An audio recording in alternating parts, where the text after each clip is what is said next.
데살로니가후서 1장 1절에서 12절. 제 성경이 신약성경 333쪽입니다. 다 찾으셨죠? 한 절씩 교독하겠습니다. 바울과 실로아노와 디모데는 하나님 우리 아버지와 주 예수 그리스도 안에 있는 데살로니가인의 교회에 편지하노니, 하나님 아버지와 주 예수 그리스도로부터 은혜와 평강이 너에게 있을지어다. 형제들아, 우리가 너희를 위하여 항상 하나님께 감사할지니 이것이 당연함은 너희의 믿음이 더욱 자라고 너희가 다 각기 서로 사랑함이 풍성함이니, 그러므로 너희가 견디고 있는 모든 박해와 너희 인내와 믿음으로 말미암아 하나님의 여러 교회에서 우리가 친히 자랑하노라.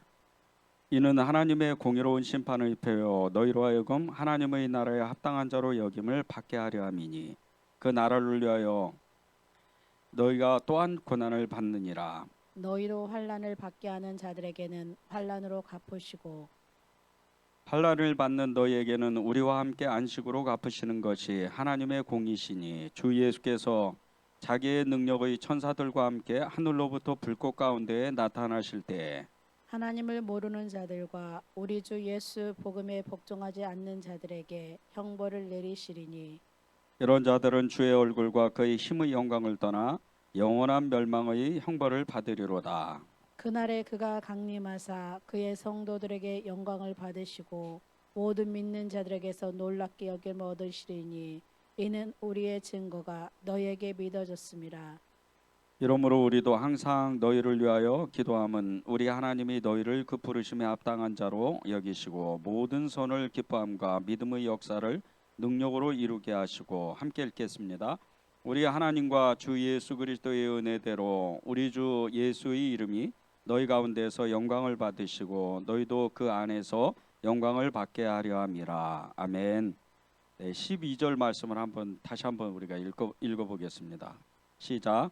우리 하나님과 주 예수 그리스도의 은혜대로 우리 주 예수의 이름이 너희 가운데서 영광을 받으시고 너희도 그 안에서 영광을 받게 하려 함이라. 아멘. 이 말씀이 여러분에게 실제적으로 여러분의 삶에 가득 차고 넘치고 또 이루어지기를 간절히 축원합니다. 우리 끝절에 보면 우리 하나님과 주 예수 그리스도의 은혜대로 우리 주 예수의 이름이 너희 가운데서 영광을 받으시고, 예수님의 이름이 영광을 받으신다고 그렇게 말씀을 했습니다. 그런데 그 뒷절에 보면 너희도 그 안에서, 예수님 안에서죠, 그 안에서 영광을 받게 하려 함이라. 이 말씀이 이 성경 전체에 보면 이 사람에게 직접 이렇게 영광을 받으세요, 이렇게 영광을 받으면 좋겠습니다, 이렇게 말하는 구절이 거의 없습니다. 근데 사람에게 영광을 받아라, 예수님 안에 있으면 영광을 받으십시오, 이렇게 축복하는 이 말씀이 얼마나 큰 축복인지 모릅니다. 여러분이 그런 축복의 삶을 그렇게 누려야 됩니다. 그런데 이런 축복의 삶을 누리려면 우리는 반드시 고난을 이겨내야 됩니다. 우리에게 찾아오는 여러 가지 고난의 그 질고들을 이기고 고난을 뛰어넘으면 하나님은 반드시 우리와 함께 하셔서 끝내는, 우리가 마음에 소원하고 또 우리가 하나님 앞에 고백했던, 우리가 서원했던 모든 일들이 실제로 우리의 삶에서 이루어지는 겁니다. 마지막 때에 성도의 믿음의 증거는 고난 속에서 인내의 열매를 갖는 겁니다. 인내의 믿음을 갖고 인내의 열매를 갖고 인내의 능력을 갖는, 이것이 이 마지막 때를 살아가는 성도들의 믿음의 증거라는 거죠. 이 마지막 때 성도의 믿음의 증거, 이것은 이루 말할 수 없는 축복입니다. 우리가 마지막 때 이런 얘기들을 많이 하는데, 실제 마지막 때라는 것은 지금 세상이 멸망하고 세상이 전쟁이 일어나고 자연재해가 엄청나게 일어나서 한꺼번에 수십만 명, 수백만 명이 이렇게 죽어 나아가는 어떤 이런 것이 마지막 때가 아닙니다. 그것은 세상에서 이루어지는 자연재해와 그리고 세상에서 사람 때문에, 사람의 인재 때문에, 사람의 실수 때문에 이루어지는 재난입니다. 진짜 이 땅의 마지막 때, 마지막에 오는 것은 주님이 오시는 때입니다. 현재 호련히 동과 서가 번쩍인 것 같이 이 빛과 같이 빠른 속력을 내는 정말 이 광속이라 그러죠. 정말 엄청난 이 속도로 동이 서에서 먼 것 같이 순식간에 갑자기 임하는 주님이 오시는 그날, 주님이 갑자기 우리 가운데, 우리가 예배드리는 중에, 우리가 잠자는 중에, 우리가 일하는 중에, 우리가 정말 밥을 먹는 그 순간 갑자기 주님이 오실 때 여러분들은 갑자기 없어지는 거예요. 어디로 가는지 아시죠? 구름 속으로 빨리 올라가서 정말 성령의 역사하심으로, 그 성령의 인도하심으로, 성령의 일하심으로 주님 앞에 호련히 가는 거예요. 그것이 정말 주님이 여러분 한 사람 한 사람에게 하고 싶은 일입니다. 그날 갑자기 주님이 오는 그날, 그 마지막 때에 그때를 준비하기 위해서 우리 믿음의 성도들은 늘 인내하고, 특별히 우리에게 찾아오는 여러 가지 삶의 문제들, 고난 속에서 그 고난을 뛰어넘고 고난을 이겨야 되는 거예요. 그 고난을 통과해야 되는 거죠. 바울이 데살로니가 교인들에게 첫 번째 편지를 보내고 나서 얼마 지나지 않아서 또 다른 편지를 보냅니다. 이것이 이 데살로니가 후서입니다. 첫째 편지를 보냈는데 왜 둘째 편지를 또 그 시간이 얼마 지나지 않아서 갑자기 보냈을까? 편지를 보내는 이 바울의 마음은 여러 가지 복잡한 마음이 있었을 거예요. 뭐 첫 번째 보내는 그 편지 가운데에서 자기가 자신이 하지 못했던 어떤 말을 다시 하기 위해서 편지를 보냈을 수도 있고, 그 편지를 보내는 기간 동안, 그 몇 달이라는 그 기간 동안 또 없던 일이 갑자기 생겨서 다시 한번 또 데살로니가 교인들에게 사랑의 권면을 하고 믿음의 권면을 하고 또 권할 어떤 말이 있어서 두 번째 편지를 썼을 수도 있죠. 그런데 이 두 번째 편지 데살로니가 후서의 1장에서 시작하는 이 두 번째 편지의 메시지의 첫 번째 그 메시지는 위로라는 거예요. 바울이 그 데살로니가 교인들에게 정말 위로의 그 말을, 아주 정말 깊은 위로의 말을 전한다는 겁니다. 1절과 2절을 읽어보겠습니다. 바울과 실로아노와 디모데는 하나님 우리 아버지와 주 예수 그리스도 안에 있는 데살로니가 인의 교회에 편지하노니, 하나님 아버지와 주 예수 그리스도로부터 은혜와 평강이 너에게 있을지어다. 너에게 있을지어다. 하나님의 주 하나님 아버지와 주 예수 그리스도로부터 은혜와 평강이 너에게 있을지어다. 은혜와 평강이 너에게 반드시 있어야 된다. 나는 그렇게 기도하고 있다. 나는 그렇게 너희들을 축복하고 있다. 그렇게 전해주는 거죠. 그런데 이 바울이 1절에 보면요, 바울이 이렇게 이야기해도 돼요. 내가 이렇게 너희들에게 편지한다, 이렇게 이야기해도 돼요. 그런데 굳이 바울과 실로아노와 디모데가 이렇게 이름을 적습니다. 바울은 잘 아는 믿음의 사도고, 디모데 두말할 것도 없죠. 이 디모데는 바울의 영적 아들이면서 나중에 바울 사후에 이 교회의 큰 지도자가 됩니다. 그런데 이 중간에 나오는 실로아노, 이 사람이 누굴까? 이 실로아노가 신라입니다. 사도행전 16장부터 나오는 이 바울의 진정한 동역자예요. 이 실로아노는 이 바울의 정말 너무나도 사랑했던 신라의 그 본 이름인 거예요. 이 바울과 실로아노, 디모데는 이루 말할 수 없는 고난을 겪었던 사람들이에요. 고난을 겪었던 바울과 실로아노와 신라와 디모데가 편지를 쓰는데, 하나님의 그 하나님 아버지와 주 예수 그리스도의 은혜와 평강이 너희에게 임하기를 우리는 간절히 바라고 있다.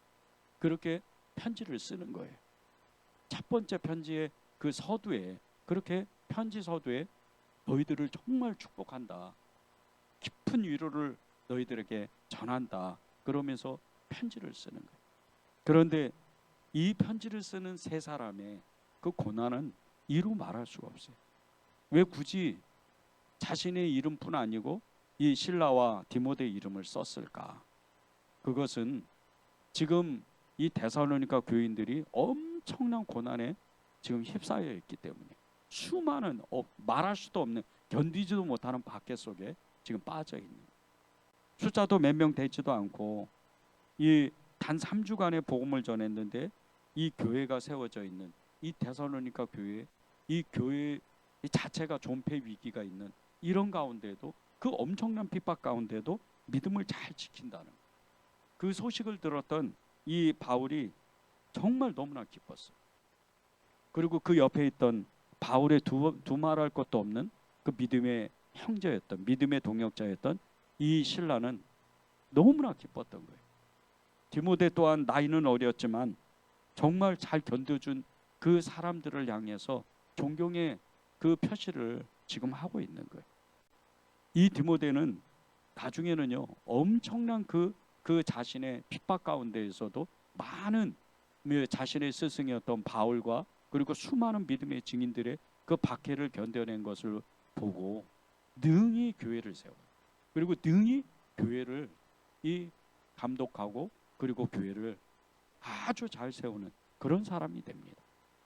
근데 이 세 사람, 바울과 실라와 디모데, 이 세 사람은요, 사도행전 15장 36절 41절에 보면요, 바울이 두 번째 전도 여행을 떠나기 전에 이 바울의 바나바와 엄청나게 심하게 다퉈요. 그리고 바나바는 그 조카였던 이 마가와 함께 이 구브로로 전도 여행을 떠나고, 구브로 섬으로 전도 여행을 떠나고, 그리고 바울이 신라를 선택해요. 신라를 선택해서 이제 2차 전도 여행을 떠나는데, 그 사도행전 16장에 보면 더베라는 도시를 지나서 루스드라는 도시에 들어가서 이 디모데를 만납니다. 디모데를 만나서 이 디모데는 그 바울을 만나자마자, 이 신라를 만나자마자 즉시로 바울과 신라를 따라다녀요. 그리고 나서 사도행전 이 16장에 그 유명한 빌립보 사건이 일어나는 거예요. 빌립보에서 귀신 들린 여자를, 정말 너무나 귀신 들린 여자가 바울을 귀찮게 하고 따라다니니까 이 바울이 귀신을 쫓아줘요. 그리고 이제 그 일로 인해서 매를 맞고 감옥에 갇힙니다. 그리고 그곳에서 정말 엄청난 하나님의 역사를 체험해요. 감옥문이 열리고, 그리고 하나님의 역사를 체험하고 나서 이 형제들의 도움을 받아서, 믿음의 동역자들의 도움을 받아서 이 빌립보에서 데살로니가로 이동을 하는데, 데살로니가에서 3주 동안, 단 3주예요. 한 달도 아니고 3주 동안 복음을 전했는데 교회가 세워지는, 이런 엄청난 이 환난을 받고 고통을 겪고 고난을 겪었던 이 바울과 실라 그리고 디모데가 지금 그 데살로니가에 있는 형제들에게, 그 교인들에게, 성도들에게 편지를 쓰는 거예요. 당신들이 얼마나 믿음을 잘 지키는지 우리의 큰 기쁨입니다. 당신들에게 하나님의 은혜가 임하고 하나님의 평강이 임했으면 너무나 좋겠습니다. 그렇게 위로를 하는, 그리고 우리도 당신들처럼 그렇게 고난을 받았던 사람들입니다. 이 편지를 받고 데살로니가 교인들이 얼마나 기뻤을까요?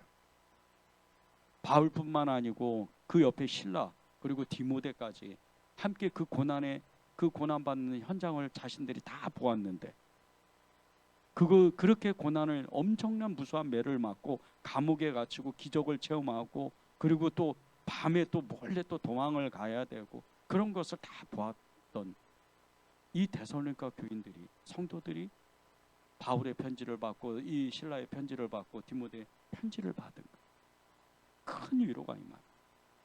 고난을 당한 사람은요, 고난을 당해본 사람은 당한 사람을 압니다. 어려운 처지에 빠졌던 사람은 어려운 처지를 겪고 있는 사람의 그 마음을 알아. 우리가 하나님을 왜 의지해야 돼? 왜 예수님을 의지해야 돼? 그분은요, 이루 말할 수 없는 십자가의 고통을 겪었어요. 친구들에게, 너무나도 친한 친구들 있잖아요. 제자들이지만 친구들이라 그랬어요. 내가 너희들을 종으로 부르지 않고 친구로 부른다 그랬어요. 그 12명의 제자를 중심으로 수많은 친구들이, 수많은 제자들이 예수님을 십자가에서 다 버리고 떠나는 그런 외로움, 그런 고독 속에 그런 엄청난 그런 매를 맞고 죽음에 이르는 그 십자가의 고통을 받는 것. 그런 고통을 받았던 예수님이 우리에게, 우리가 너무나도 삶에 힘들 때, 너무나도 어려울 때 주님 똑같이 바울과 이 실라와 디모데와 같이 주님의 은혜로, 주님의 평강으로 우리를 찾아오시는 거예요. 그리고 말씀하시는 거예요. 평강하라. 평강하라 말씀하시고, 평화의 왕이시니까 그분이 늘 평강하라 말씀을 하시는 거예요. 여러분이 힘들고 지치고 어려울 때 꼭 기억해 내야 되는 것이 예수님이에요. 예수님의 십자가. 그것을 절대 잊어버리면 안 됩니다. 그분은 언제나 그분의 이름을 부르는 사람, 그분을 찾는 사람, 그분을 애타게 기다리는 사람에게 찾아오셔요. 그리고 그분의 이름을 부르고 도와달라 고백하면 항상 그분은 우리를 도와주시는 거예요. 여러분이 힘들고 지친 일이 있고 또 어려운 일이 있습니까? 그러면 예수님을 부르세요. 예수님이, 그분이 여러분을 항상 고치고 항상 회복하고 항상 여러분을 평안하게 만드시는 거예요. 3절을 보세요. 형제들아, 우리가 너희를 위하여 항상 하나님께 감사할지니 이것이 당연함은 너희의 믿음이 더욱 자라고 너희가 다 각기 서로 사랑함이 풍성합니다. 이 바울이 데살로니가 성의 교인들에게, 형제들아, 우리가 너희를 위하여 항상 하나님께 감사한다. 당신들을 위해서 항상 하나님께 감사합니다. 그것은 너무나 당연한 것은 당신들의 믿음이 더욱 자라고 당신들이 서로 각각 서로 사랑하는데 그것이 얼마나 풍성하게 일어나는지 그것을 들었기 때문입니다. 그렇게 칭찬해 주는 거예요. 고난을 견디는 사람들, 고난 중에 빠진 사람들, 고난을 겪고 있는 사람, 고난의 터널을 지나가는 사람들, 이 사람들을 향해서 주님은 늘 내가 너와 함께 있다. 내가 어디로 가든지, 내가 어디에 있든지, 내가 무엇을 하든지, 어떤 고난을 겪든지 내가 너와 함께 있다고 주님 말씀하시는 거예요. 산에서 그 자리를 필지라도, 바다 끝에 자리를 필지라도, 저 하늘 끝에 바다의 자리를 필지라도 주님은 언제나 동에서 서가 번쩍인 것 같이 하나님이 함께 하시는 거예요. 그분의 이름만 부르면 돼요. 그런데 그것이 교회 안에서도 그런 일이 일어난다는 거예요. 서로 성도들이 사랑하고 성도들이 서로의 아픔과 슬픔과 기쁨을 나눠줄 때 그 사랑이 넘쳐서 서로의 문제를 듣고 기도할 때 그 문제가 풀어지는 거예요. 교회의 부흥은요, 다른 데서 일어나지 않아요. 서로의 아픔을, 서로의 슬픔을, 서로의 기쁨을 나누어 줄 때, 슬픔을 나누면 반이 되고 기쁨을 나누면 배가 되는 거예요. 그 하나님의 역사가 교회를 부흥케 해요. 고난 중에 빠졌습니까? 힘든 일을 겪고 계세요? 성도들과 함께 나누세요. 기도 제목을 나누고, 나를 위해서 기도해 달라고, 나를 위해서 정말 마음을 나눠 달라고, 사랑해 달라고 서로에게 그것을 고백하는, 그 믿음의 공동체, 고백의 공동체, 그 연합의 공동체로 인해서 하나님의 역사가 일어나는, 말할 수 없는 고난을 통해서 그 얻은 믿음으로 한 사람을 위해서 사역하는 사람이 있어요. 단 한 사람을 위해서, 자신의 엄청난 고난을 겪고 나서 단 한 사람을 위해서 사역하는 사람이 있어요.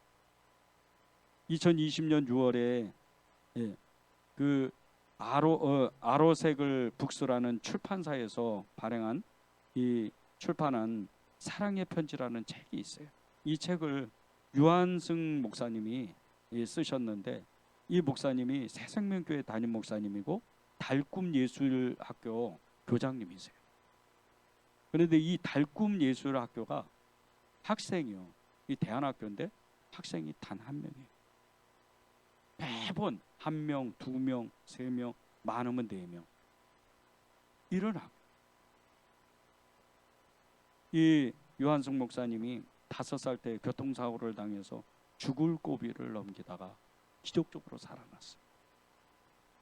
병원의 의사들, 모든 그 대학병원의 의사들이 다 달라붙어서 정말 엄청난 노력으로 수술을 했는데 생명장치 그 시그널 그 장치가 이제 멈춘 거예요. 작동하지가 않아요. 그래서 이제 죽었구나 하고 그 하얀 시트 천으로 그 어린아이 5살짜리 어린아이를 덮었어요. 그런데 조금 있으니까 이 아이가 깨어난 거예요. 그것을 한 의사가 발견했어요. 그리고 급하게 의사들이 그 천을 내리니까 아이가 살아나면서 첫 번째 고백한 것이 하나님 감사합니다. 5살짜리 하나님 감사합니다. 근데 이 아이가 죽음의 그 직전에 무언가 자신 앞에 엄청나게 밝은 어떤 빛을 보았다는 거예요. 그리고 그것이 예수님인 것을 알았어요. 그리고 깨어났어요. 5살짜리. 이 죽음에서 깨어난 이 아이가요, 병원 전체를 돌아다니면서 정말 전도하기 시작하는데, 이 5살짜리 아이가 이 병원에서 한 2년 가까이 7살 때까지 이 병원에서 치료를 받으면서 전도한 숫자가 엄청나요. 이로 말할 수가 없어요. 지금 장기는 다 정말 신체가 상해가지고 5살짜리가 대형 교통사고를 당했으니 장기가 나만한 장기가 있겠어요. 지금도 이 목사님이 이제 수십 년이 지났잖아요. 이 목사님이 여기에 이 그 보호대를 달지 않으면 움직일 수 없을 정도로 그렇게 장기가 다 상했어요. 그런데 이 5살짜리가 2년여 동안 전도를 이 병원 안에서 전도를 했는데, 수많은 사람들이 이 5살짜리 아이를 통해서 예수님을 믿었어요. 그 중에 한 번은 스님에게 전도를 하게 됐는데 처음엔 스님인지도 몰랐대요. 근데 이 스님이 너무 화가 난 거예요. 전도를 받고 5살짜리 아이. 그리고 이제 요한석 목사님 엄마를 찾아와서 왜 얘가 이렇게 병원에 다니면서 이렇게 시끄럽게 하는지 모르겠다고, 그리고 화를 내고 갔어요. 그런데 그날 밤에 이 스님이 꿈을 꾼 거예요. 꿈을 꿨는데 예수님을 만났어요.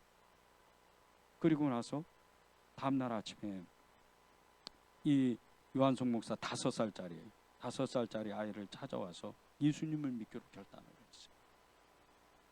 그 결단이 얼마나 너무나 정말 정확한지 혈서까지 있었어요. 그리고 예수님을 믿는 스님이 이렇게 엄청난 전도를 이 5살짜리가 7살 때까지 전도를 했는데, 두 다리를 잃은 그런 너무나 이 중증 환자인 이 상황에서 이 요한석 목사님이 정말 주님이 주시는 걸을 수 있다는 이 믿음, 이거를 받고 하루에 7시간 내지 6시간씩 재활치료를 스스로 했어요. 그래서 나중에는 초등학교 들어갈 때 목발을 짚고 초등학교에 들어갈 정도로 회복이 됩니다. 근데 이때도 완전히 정상인은 아니었어요. 그리고 이제 초등학교, 중고등학교 시절에 좋은 선생님과 좋은 친구들을 만나서 비록 장애인이지만 정말 부끄럽지 않게 그렇게 자라나게 됐어요. 대학교 때 자신이 얼마나 중증 장애인인지 처음 알게 됐답니다. 서울의 유명한 대학교를 갔는데, 하필이면 이 1997년도 IMF 시절이라 그때 이 법적으로 그 건물에 3층 이하는 엘리베이터를 운영 안 하고 그 위에만 운영하는 이런 일시적인 법이 세워졌대요. 그런데 이 학교는 이 전기세를 아끼려고 전체 학교의 건물에 엘리베이터를 쓰지를 않은 거예요. 다 불을 꺼놓은 거예요. 지금 목발을 짚고 학교를 가야 돼요. 그래서 너무나 힘들게 학교를 가면 지하철역과 역 사이를 가는데 1시간 거리를 가야 된다. 그렇게 중증 환자였어요. 매번 체플에 가면 늦는 거예요. 지각을 하는 거예요. 그리고 정말 하나님이 주시는 의지대로 그 믿음을 붙잡고 이 대학을 7년 동안 다니고 7년 만에 졸업을 했어요. 그렇게 몸이 아팠어요. 처음 목회를 시작하면서 한 영혼만을 위해 사역해야 되겠다 이런 마음을 가지고 이제 교회와 생명샘 교회와 그리고 달꿈 예술학교, 이 예술학교를 처음부터 시작한 건 아니에요. 이제 대안학교를 준비를 하려고 했는데 처음 찾아온 아이가 그 뮤지컬 배우가 되고 싶어하는 아이였어요. 근데 이 아이는 학교를 안 가는 거예요. 학교가 가기 싫다는 거예요. 교회 와서 공부하는 게 더 기쁘다는 거예요. 그런데 이 교회가 생명샘 교회가 지하 교회였어요. 비가 어느 날 많이 와서 정말 이 엄청난 홍수 때문에 다 이게 건물이 거의 막 무너질 정도로 이렇게 열악한 환경에 지하라 비만 오면 물이 가득 찬 거예요. 그런데도 이 아이는 물만 빠지면 그 냄새나는 지하 그 교회 가서 공부하면 자기는 너무 행복하다. 이 아이를 위해서 이 달꿈 예술학교를 세웠어요. 그리고 모든 사역을 이 아이 한 사람을 위해서 초점을 맞춰서 사역을 했어요. 근데 이 아이가 끝내 대학을 가고 뮤지컬 배우가 되는 길을 가게 됐답니다. 그 뒤로 이 요한승 목사님 아버님이 자신의 집을 내어주고 헌신하고 그리고 이제 그 건물을 새로 짓게 됐는데 2층, 1층은 이제 사람들을 위해서 열린 공간으로 만들고 그리고 위에 3층을 예배당 그리고 4층, 5층을 가정집으로 만들었답니다. 그리고 이 교회와 대안학교를 운영을 하는 거예요. 처음 목회를 시작하면서 한 영혼을 위해 사역하게 됐던 이 유한성 목사님이 이제 그때부터 아이들을 만나는데 제일 많이 만난 학생이 4명이라. 그 한 해에 4명이 만났는데 정말 이것을 언제까지 갈까 그렇게 마음을 가지고 있는데 어느 이제 기자가 그렇게 인터뷰를 하면서 질문을 하게 됐대요. 언제까지 이 사역을 하실 겁니까? 그때 이 유한성 목사님이 하나님께 이렇게 기도한 내용을 전해줬답니다. 어느 날 자신도 그것이 궁금해서 하나님께 대한 질문 한 가지를 했대요. 왜 나에게 이런 일이 일어났었을까요? 이렇게 질문을 했대요. 정말 너무나도 힘들고 너무나도 오랜 시간 동안 고통을 받았던 이 고난의 시간들, 이것을 하나님께 질문한 때가 있었다는 거예요. 나에게 왜 이런 일이 일어났을까요? 나에게 왜 이런 일이 일어났을까요? 그런데 그 질문을 하는데 계속 그 질문을 하면서 이 질문 속에서 하나님을 만나고 있다는 그 믿음을 받았다는 거예요. 하나님은 대답이 없으셨지만 자신이 그 질문 가운데에서 하나님 앞에 질문하는 그 가운데에서 하나님을 만났다는 거예요. 아, 자신이 불행한 사람이 아니고 고난을 이기고 뛰어넘고 그 고난의 비밀을 아는 사람이 되어가는구나. 그런 마음을 받았다는 거예요. 그걸 기자에게 이야기를 했어요. 말할 수 없는 고난을 겪은 사람, 말할 수 없는 그 어려움을 겪은 사람은요, 고난의 비밀을 아는 사람이에요. 이런 사람은 또 다른 그 고난에 휩싸여 있는, 고난을 지금 겪고 있는, 고난에 지금 견디지 못해서 어찌할 바를 알지 못하는 이런 사람에게 생명을 나눠주는, 줄 수 있는 그런 사람. 여러분이 지금 힘들고 지치고 어렵고 또 어떤 일은 문제가 너무 어려워서 힘들 때 예수님을 의지하고 그 예수님의 고난을 나의 고난으로 가져올 수만 있다면, 성령으로 내가 그 고난의 능력의 비밀을 알 수만 있다면 여러분은 여러분이 처해 있는 모든 고난을 이기는 사람, 이미 이긴 사람, 그리고 그 고난을 승화하고 그리고 수많은 고난을 받는 사람들, 어려움에 처해 있는 사람들을 도와주는 그런 사람들, 그런 축복을 여러분이 누리시기를 바랍니다. 고난을 통해서 얻는 하나님의 은혜는요, 인내의 믿음을 받을 수가 있어요. 고난을 통해서 하나님께 얻는 것은 인내의 믿음입니다. 그것이 4절 5절에 나와요. 그러므로 너희가 견디고 있는 모든 박해와 환난 가운데 너희 인내와 믿음으로 말미암아 하나님의 여러 교회에서 우리가 친히 자랑하노라. 이는 하나님의 공의로운 심판을 펴요 너희로 하여금 하나님의 나라에 합당한 자로 여김을 받게 하려 함이니 그 나라를 위하여 너희가 또한 고난을 받느니라. 이 데살로니게 교회의 성도들 중에 야손이라는 사람이 있었어요. 이 야손이요, 데살로니가 그 사도행전 16장에 나옵니다. 근데 이 야손이라는 사람이 정말 이 엄청난 그 박해 가운데, 엄청난 그런 고난 가운데 있던 바울과 이 바울 일행을 자기네 집으로 일부러 초청을 해요. 자기가 예수 믿었으니까. 대단한 결정이죠. 엄청난 결정이에요. 이거 그렇게 결정할 수가 없어요. 그런데 이 야손이 그 일로 인해서 바울을 자신의 집에 이 초청함으로 인해서 유대인들과 그리고 유대인들과 협작했던 이 불량배들의 고발로 인해 가지고 그 도시의 읍장에게, 그러니까 관리에게 끌려가요. 그리고 거기서 엄청난 벌금을 묻니다. 엄청난 돈을 물고 빠져나오는, 이런 엄청난 고난을 받는데, 그런데 이 야손이요, 믿음이 잃어버리죠. 자신을 그렇게 박해하고 그렇게 자신을 핍박했던 이 유대인들, 그리고 그 도시에 사는 불량배들, 그 사람들을 미워하지라. 그렇게 고난 가운데도 끝내 믿음을 갖는 엄청난 축복을 받습니다.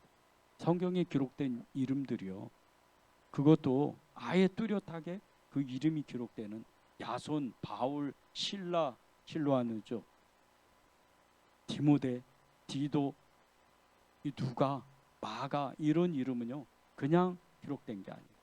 이 야손의 이름은 대단한 이름입니다. 헬라인이면서 이방인이면서도 당당히 이름이 디모데와 같이 기록되어지는 거예요. 이 사람이 천국 사람, 이 사람이 증인이에요. 이 사람이 하나님께 받은 축복은 이루 말할 수도 없어요. 그런데 눈에 보이는 축복은 인내의 믿음을 받는 거예요. 이 인내의 믿음에 사람이 받는 여러 가지 하나님의 은혜가 있는데 세 가지로 나눌 수가 있어요. 오늘 말씀 나눈 4절 5절에 나옵니다. 5절에 거기 나오죠. 첫 번째가 여러 교회의 성도들에게 칭찬을 받아요. 두 번째는 하나님의 공의로운 심판의 표를 받습니다. 세 번째는 하나님 나라에 합당한 자로 여김을 받아요. 근데 이 첫 번째, 여러 교회의 성도들에게 칭찬을 받는다, 5절에 나오죠. 그런데 그 여러 교회의 성도들, 이 성도들이 어떤 사람들인 줄 아십니까? 바울이 1, 2차 전도 여행을 하면서 세운 교회에 예수를 믿은 성도들이에요. 이 사람들 또한 지금 박해를 엄청나게 받고 있는 사람들. 그런데 이 사람들이 지금 야손을, 이 데살로니가 성도들을 엄청 칭찬하는, 당신들이 얼마나 믿음이 좋은 사람들인지 당신들은 알지 못한다. 그러면서 이 교회, 저 교회, 빌립보 교회, 에베소 교회, 정말 수많은 교회에서 칭찬을 하는 거예요. 당신들의 믿음은, 당신들의 그 고난에 그 인내를 갖는 그 믿음은 보통 믿음이 아니에요. 하늘에 기록된 믿음이다. 그렇게 칭찬을 해요. 여러분이 지금 힘들고 어려운 일을 겪을 때 성령의 의지에서 하나님 앞에 정말 믿음의 인내를 갖게 해달라고 그렇게 하나님 앞에 나아가면요, 여러분은 또 동일하게 수많은 믿음의 사람들에게 칭찬을 받는 거예요. 첫 번째는요, 하늘의 허다한 증인들이 여러분을 이름을 부르는 거예요. 박 집사님, 이 김 권사님 이러면서 이름을 부르는 거예요. 저는 늘 천국에 있는 허다히 많은 증인들이 제 이름을 부르고 예수님이 제 이름을, 주님이 제 이름을 부른다는 것을 늘 믿습니다. 여러분들도 그 이름을 계속해서 부르는 거예요. 여러분의 이름은 사라지지 않아요. 없어지지 않아요. 생명책에, 예수님의 생명책에 기록된 대로 믿음의 증인들이 여러분의 이름을 계속 부르는 거예요. 그런데 눈에 보이는 사람들, 우리가 아는 믿음의 사람들도 여러분을 보면 아무개 권사님, 아무개 집사님 정말 믿음이 좋은 사람들입니다, 이렇게 칭찬하는 거예요. 그런데 이 사람의 말이요, 이 성도들의 말은 하나님이 들으신다 그랬어요. 그리고 축복하신다 그랬어요. 그런 축복이 여러분에게 있다는 거예요. 인내의 믿음을 가진 사람이. 두 번째는요, 하나님의 나라에 합당한 그 믿음을 받는다는 거예요. 합당한 자가 된다는 거예요. 하나님의 나라에 합당한 자. 하나님의 나라에 두 번째는 공의로운 심판의 표를 받는다는 거예요. 하나님의 공의로운 심판의 표를 받는다. 이거는요, 박해를 견뎌낸 사람만이 받을 수 있는 하나님의 공의로운 심판의 표. 이 하나님의 공의로운 심판의 표가 어떤 표인 줄 아십니까? 마지막 심판 때 의의 심판대로 나가는 거예요. 죄의 심판 때, 하나님의 진노의 심판대로 나가지 않고 의의 심판대로 나가서 공의로운 심판의 표를 받는 거예요. 마지막 때는 누구나 그 머리에, 그 몸에 표를 받아요. 그런데 그 666의 표의 계시록에 나온 것처럼 그런 표가 아니에요. 의로운 표입니다. 하나님이 예수 그리스도의 표징을 나타내 주셔요. 우리의 의로운 표가 누굽니까? 어떤 분이세요? 성령님이에요. 그 성령님이 여러분 한 사람 한 사람을 의로운 사람이라고, 여러분 한 사람 한 사람을 믿음의 사람이라고, 여러분 한 사람 한 사람을 예수의 사람이라고 증거하는 거예요. 그분이 증거하시는 거예요. 그런 표를, 고난을 견뎌낸 인내의 믿음을 가진 사람이 받는 표라는 거예요. 계시록 2장 10절을 보십시오. 너는 장차 받을 고난을 두려워하지 말라. 볼지어다 마귀가 장차 너희 가운데서 몇 사람을 옥에 던져 시험을 받게 하리니 너희가 10일 동안 환난을 받으리라. 내가 죽도록 충성하라. 그리하면 내가 생명의 면류관을 내게 주리라. 이 요한계시록 2장 10절에 나오는 이 사람들이 누구냐면요, 서문학교의 사람들이에요. 서문학교의 성도의 사람들. 근데 이 서문학교의 성도의 사람들은요, 로마 황제 숭배를 거부해서 엄청난 박해를 받았어요. 이루 말할 수가 없어요. 지금도 막 순교하고 막 옆에 사람이 그냥 가족 중에도 순교하는 사람, 이런 사람들이 부지기수였어요. 숫자도 얼마 안 되는 아주 작은 교회인데, 그런데 이 엄청난 박해를 끝까지 견뎌낸 교회가 서문학교의 성도들이었어요. 그 성도들을 향해서, 그 교회를 향해서 요한을 통해서, 사도 요한을 통해서 예수님이 칭찬을 하시는 거예요. 너는 장차 받을 고난을 두려워하지 말라. 볼지어다 마귀가 장차 너희 가운데서 몇 사람을 옥에 던져 시험을 받게 하겠지만, 너희가 10일 동안 환난을 받겠지만 내가 죽도록 충성하라. 그리하면 내가 생명의 면류관을, 예수님이 생명의 면류관을 주겠다. 이런 칭찬을, 하나님의 공의로운 심판의 표를, 그 면류관을 주시겠다. 여러분에게도 그 심판의, 그 공의로운 심판의 표가 여러분의 심장에, 여러분의 영혼 가운데, 여러분의 몸 안에 있는 거예요. 서문학교의 성도들처럼 여러분들도 하나님의 칭찬이, 하나님이 끊임없이 잘하고 있다고 칭찬하시는 거예요. 요한 사도를 통해서 서문학교의 성도들이 그렇게 칭찬을 받았는데 끝까지 견뎌내요. 그들은 끝까지 견뎌내고 하늘의 생명책에 그 기록이 된. 세 번째는 하나님 나라에 합당한 자가 됩니다. 그 고난을 견뎌낸 인내 믿음의 사람은요, 하나님 나라에 합당한 자예요. 믿음의 시련을 견뎌낸 사람의 복이. 야고보서 1장 2절 4절에 보면요, 이렇게 말씀해요. 내 형제들아, 너희가 여러 가지 시험을 당하고도 온전히 기쁘게 여기라. 이는 너희 믿음의 시련이 인내를 만들어내는 줄을 너희가 알미라. 인내를 온전히 이루라. 이는 너희로 온전하고 구비하여 조금도 부족함이 없게 하려 함이라. 마지막 때에 인내를 온전히 이룬 사람, 이 인내의 믿음을 가진 사람은 하나님 앞에 섰을 때 조금도 부족함이 없게 해, 그런 사람이 된다는 거예요. 여러분입니다. 여러분이 그렇게 그런 믿음의 증인들이에요. 왜 고난을 여러분이 두려워하면 안 되는 줄 아십니까? 그 고난은 하나님의 축복의 통로이기 때문이에요. 어려운 일이 있으세요? 정말 견디지 못하는 그 문제를 여러분이 지금 그 문제를 안고 지금 어려운 시간들을 보내고 계세요. 그럴 때 고난의 십자가를 통과하신 예수님을 이름을 부르고 그분께 의지하고, 그리고 여러분이 그 예수님의 이름을 부르고 성령님을 의지하면 여러분은 그 모든 고난을 뛰어넘는 하나님의 축복을 받는 거예요. 하나님께, 하나님 나라에 합당한 자의 그 이름에 오르는 거예요.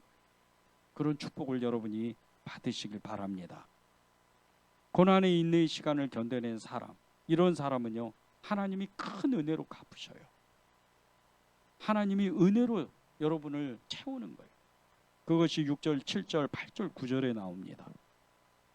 너희로 환난을 받게 하는 자들에게는 환난으로 갚으시고, 환난을 받는 자에게는, 환난을 받은 너희에게는 우리와 함께 안식으로 갚으시는 것이 하나님의 공이시니, 주 예수께서 자기의 능력의 천사들과 함께 하늘로부터 불꽃 가운데 나타나실 때 하나님을 모르는 자들과 우리 주 예수의 복음에 복종하지 않는 자들에게 형벌을 내리시리니, 이런 자들은 주의 얼굴과 그의 힘의 영광을 떠나 영원한 멸망의 형벌을 받으리로다. 모세 율법에 보면요, 이웃에 대해서 눈은 눈으로, 이는 이로, 이런 정말 똑같이 이렇게 당한 대로 그대로 갚으라는 그런 말씀이 있어요. 어떻게 보면 굉장히 이렇게 이럴 수 있을까? 너무 잔인하지 않나? 이렇게 우리가 생각할 수도 있는데, 하나님의 법은 그렇지가 않아요. 의로운 심판이 임할 때, 멸망의 심판이 임할 때요, 보세요. 여러분에게 지금 환난을 받게 하는 자들, 사람일 수도 있고 사단일 수도 있습니다. 사단의 역사들, 여러분을 그렇게 힘들게 하고, 그렇게 정말 시간마다, 세월마다, 또 어떤 삶의 길목마다 나를 그렇게 어렵게 했던 이 사단의 역사들, 근데 어떻게 되죠? 6절 끝에 보면요, 환난으로 갚으시겠다는, 환난을 받는 우리 여러분에게는 안식으로 갚으시는 것이 하나님의 공이라는, 여러분에게 환난을 준 이 마귀의 역사는요, 끝내 하나님의 형벌의 그 불 속으로 들어가요. 사람, 환경, 시간, 특히 사람, 나를 어렵게 하고 나를 힘들게 하는 사람, 예수 안 믿고, 예수님도 믿지 않는데, 주님도 믿지 않는데 정말 잘 먹고 잘 사는 것 같은 이런 사람들, 왜 나만 이렇게 힘들게 하는 이런 사람들이요, 결국 끝에 가보면요, 인생이 비비참해져. 잘 먹고 잘 사는 것 같은데 마지막이 비참해져요. 제가 병원 신방을 많이 다니고 환자들을 많이 상담하고 또 마지막 복음을 전할 때 대부분의 그 모습들을 보면요, 굶어 죽더라고요. 굶어 죽어요. 돈이 있는 사람이나 없는 사람이나 다 굶어 죽어요. 마지막엔 그렇게 죽는 거예요. 그런데 예수를 믿으면요, 똑같이 굶어 죽어도 달라요. 마지막에는 그냥 눈이 선히 열리는 거예요. 얼굴이 환하게 펴져요. 근데 그렇게 돈이 많은 사람, 그렇게 이 땅에서 저 잘 먹고 잘 살고 행복하고 정말 하루를 천년같이 그렇게 사는 사람이요, 이런 사람들 마지막 죽을 때 보면 너무 안타까워요. 얼굴이 완전히 찌그러져요. 죽기 싫어서 무서워가지고 쩔쩔맵니다. 흔히들 그러죠. 마지막 순간에 누가 이렇게 온다는 거예요. 그래서 막 가기 싫어가지고 어째 막 쩔쩔매는 거예요. 이게 인간의 마지막이에요. 예수를 믿지 않아요. 예수님을 믿지 않으면 이렇게 어두운 인생을 사는 거예요. 여러분 지금 사람 때문에 힘드세요? 환경 때문에 어렵어요? 어려운 시간을 보내세요? 마귀가 여러분을 공격하는 것 같으세요? 인내하십시오. 그러면 끝내 승리를 주시는 분이 예수님이세요. 여러분의 삶을 축복합니다. 여러분의 삶 끝에 하나님이 여러분을 나눠주고 베풀어주고 여러분에게 하나님의 복이 임할 수 있도록 그렇게 하나님이 세상 속에서 축복의 사람으로 여러분을 세우는 거예요. 이것이 하나님이 공의로 여러분에게 보응하시는 거예요. 하나님은 반드시 여러분의 그 삶 속에서 은혜로 채워주셔요. 직장에서 이 직장 동료들, 이웃 사람들 여러분이 살리고 먹이고 그런 사람이 되는 거예요. 그런 축복을 받는 거예요. 시편 37편 7절에서 10절에 보면요, 이렇게 주님이 말씀하셔요. 여호와 앞에 잠잠하고 참고 기다리라. 자기 길이 형통하며 악한 꾀를 이루는 자 때문에 불평하지 말지어다. 분을 그치고 노를 버리며 불평하지 말라. 오히려 악을 만들 뿐이라. 진실로 악을 행하는 자들은 끊어질 것이나 여호와를 소망하는 자들은 땅을 차지하리로다. 잠시 후에는 악인이 없어지리니 내가 그곳을 자세히 살필지라도 없으리로다. 여러분에게 힘들게 하는 어떤 사람, 그런 사람은요 반드시 때가 되면 내 삶 속에서 사라져. 나하고 만나지 않게 돼요. 하나님이 치우시니까, 하나님이 다른 곳에 살게 만드니까. 여러분에게 힘들게 하는 사람, 악인들의 형통함과 같이 악한 꾀를 이루는 사람이 정말 그런 사람들에게 불평하지 마십시오. 왜 이렇게 이 사람들은 징벌도 안 받고 정말 잘 먹고 잘 살까? 이렇게 불평하지 마세요. 그 불평은 결국 내 안에 미움을 만들어요. 오히려 그들을 축복하고 그들에게 정말 하나님 예수 그리스도가 전해질 수 있도록 그렇게 기도하세요. 그러면 악을 행하는 자들은요 끊어진다는 거예요. 구절이 그렇게 나오잖아요. 그리고 여러분은 땅을 차지하는 축복을 받는 거예요. 이 땅을 차지한다. 구약 때부터 이스라엘 민족들에게, 유대인들에게 하나님이 가장 큰 축복을 주신 것은 땅의 축복이었어요. 땅을 차지하리로다. 그런데 우리가 왜 여러분의 삶 속에서 땅을 차지해야 되고 땅을 정복해야 되는 줄 아십니까?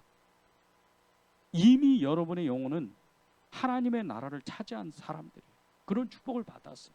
그런데 여러분이 이 고난을, 이 고통을, 이 어려운 순간들을 빨리 이겨내려면 땅을 차지해요. 그래서 하나님께 기도하는 거예요. 하나님 앞에 애쓰고 수고하고 기도하면, 그 인내의 시간을 기다리면 하나님이 여러분의 고난의 시간, 여러분의 그 삶의 어려움을 뛰어넘게 만들어요. 그리고 결국은 여러분의 삶을 축복하는 것. 이것이 땅을 차지하는 사람들의 복입니다. 구절을 보십시오. 이런 자들은 주의 얼굴과 그의 힘의 영광을 떠나 영원한 멸망의 형벌을 받으리로라. 여러분을 힘들게 한 사람은 하나님이 그냥 두시질 않아요. 다윗이 그렇게 기도했잖아요. 자신의 장인이었던 사울이, 그리고 사울의 추종자들이, 사울의 군대 장관들이 그렇게 다윗을 죽이려고 쫓아다녔잖아요. 이 사람들이 결국 어떻게 돼요? 완전히 망해버려요. 장군들은 대부분 다 암살되거나 전쟁에서 대부분 다 하나님이 일부러 기록하세요. 다윗의 대적자들 어떻게 죽었는지. 사울 보세요. 길보아 전투에서 그 두 아들 요나단하고 그 두 아들이 같이 죽어요. 한 장소에서. 이런 비참한 삶이 어디 있어요? 자기 아들이 죽는 것을 보고 자기가 또 죽고. 그리고 이 사울의 부하들, 군대 장관들을 어떻게 죽여요? 완전히 그냥, 하나님이 이렇게 기록을 안 하셔도 되는데 그냥 사울이 망했다더라 이렇게 기록하면 되는데, 그리고 다윗은 흥하였다 이렇게 기록하면 되잖아요. 그리고 다윗의 그 부하들, 신하들은 아주 잘 됐다더라 이렇게 되면 되는데, 다윗의 신하들이 사울의 신하들을 다 죽여버려요. 이렇게 기록을 해요. 일부러. 왜 그런 줄 아십니까? 악인은 끝내 망한다는 것을 하나님이 기록하시는 거예요. 여러분을 힘들게 하고 여러분은 어렵게 하는 사람들이요, 여러분이 오히려 불쌍히 여겨야 돼요. 이렇게 되면 안 되면 돼. 하나님 이들을 불쌍히 여겨 주십시오. 그렇게 기도하는 순간, 그렇게 마음을 품는 순간 여러분의 마음이 어떤 마음이 되는 줄 아세요? 부드럽고 넓은 마음, 그리고 예수님의 마음 품어지는, 그리스도 예수님의 마음을 품을지니, 이렇게 말씀하시잖아요. 그리스도 예수의 마음이 어떤 마음이에요? 평안함입니다. 사랑이에요. 사랑으로 덮어져요. 그러면 그 사람들이, 오히려 그 저주의 사람들, 오히려 여러분을 힘들게 하는 사람이 여러분을 위해서 일하는 사람이 돼요. 이게 고난을 이기고 인내의 믿음을 가진 사람의 받는 축복이에요. 이 은혜를 우리가 받으려면 기도해야 돼요.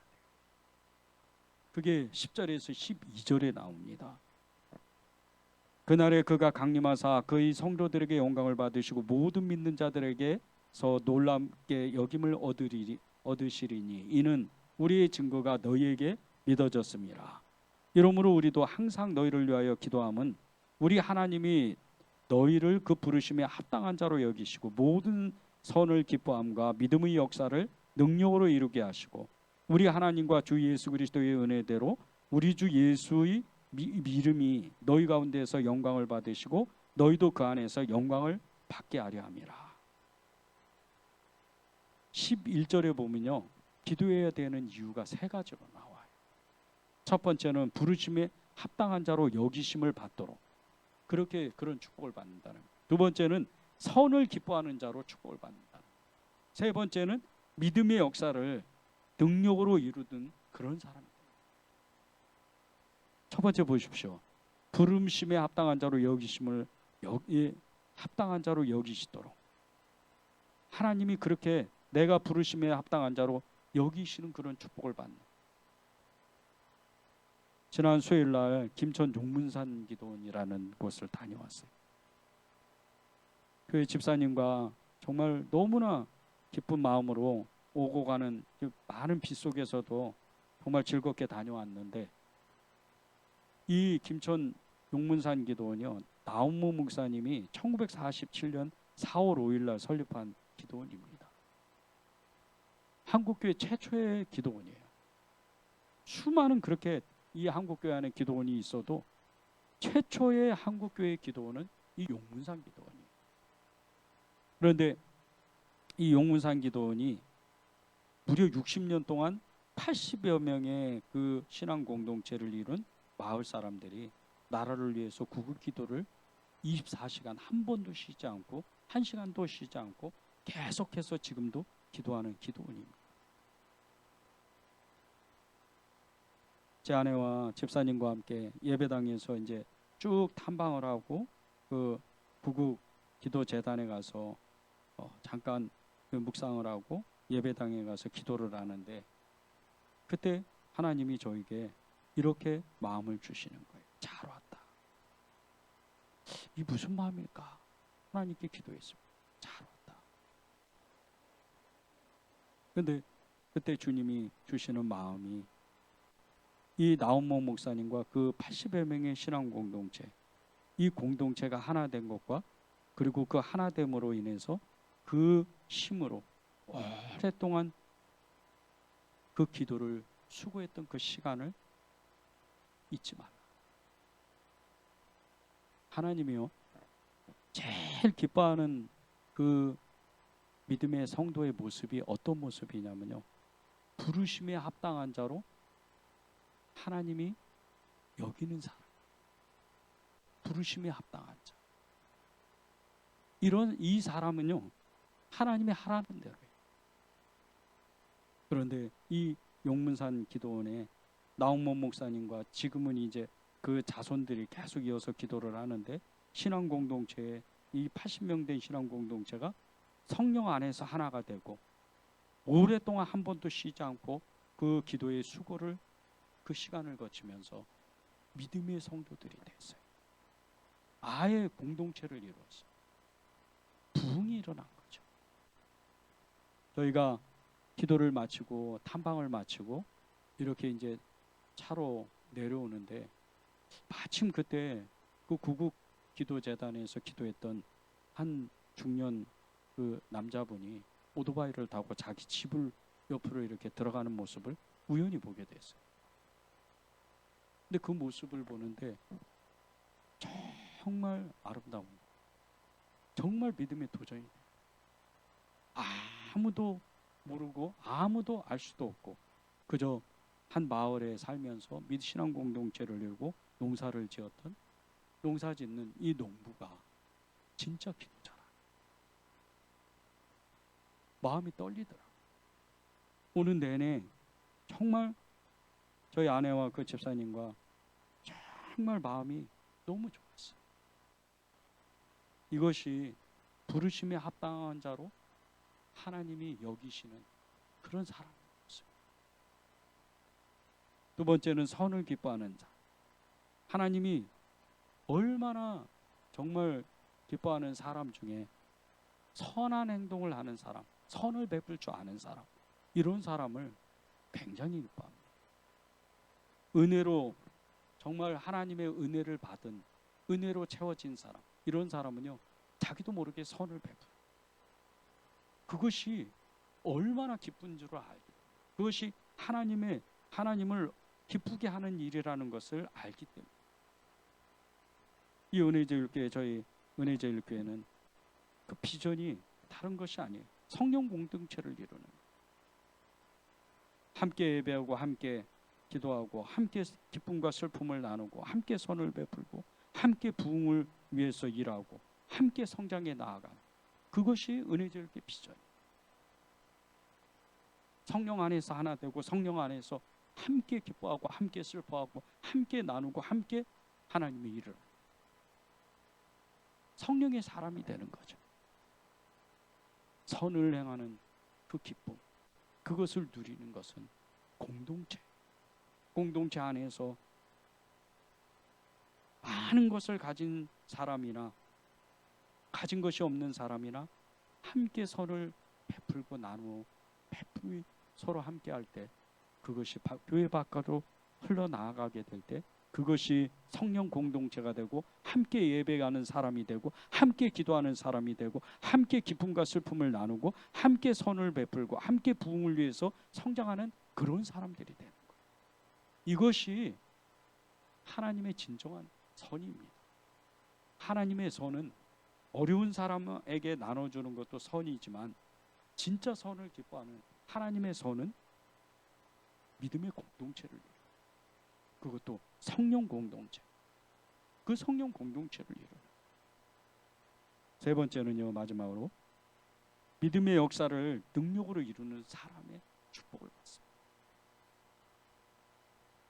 성령 공동체가 만들어가는 엄청난 믿음의 공동체를 12절 12절입니다.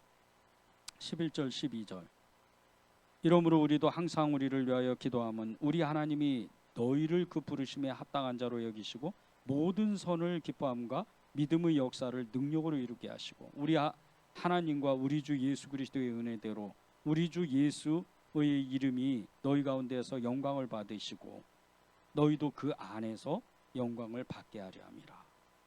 우리가 말씀을 처음 시작할 때 예수님이 하나님 아버지 안에서 정말 하나님의 영광을 크게 받으시는데 우리가 예수님 안에 있으면 믿음의 공동체, 성령의 공동체 안에 있으면 그 영광을 우리도 받는다.